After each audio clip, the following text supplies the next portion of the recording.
და რისი თქმა მინდოდა, იცი რომ აი ერეკლე მეფეზე რომ გიждები, მარტო იმის გამო კი არა, ეგეთი მაგარი მეფე იყო, მთელი ცხოვრება ხმალია სუბძოლაში გაატარა. რომ გარდაიცვალა, ინდას ასეთი რამე მოხდა.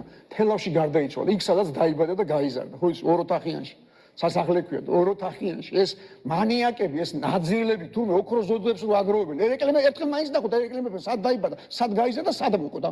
და რამდენი იყო ამ დიდხანს გაგრძელდა ვერ დაგზავნეს, იმიტომ რომ უნდა ჩამოესვენებინათ ქართლში, ცხეთაში უნდა დაეგზავნათ სვეტის ცხოველში, ხო იცით მაგრატიონებს ვერ გადმოასვენეს, იმიტომ რომ აქ დაიწყო ისა ჭირი გაჩნდა რა ქართლში და ვერ მოდიოდნენ. ნუ მაგის გარდა დამტირებელიც რამდენი ყავდა ერეკლეს, ახლა წარმოვიდგინე, მთელი კავკასიის ლიდერი იყო სინამდვილეში. ხო და მოკლედ დიდხანს და წაკითხული მაქვს რა როგორ დაიტირებდნენ, დატირების დროს რას ამბობდნენ.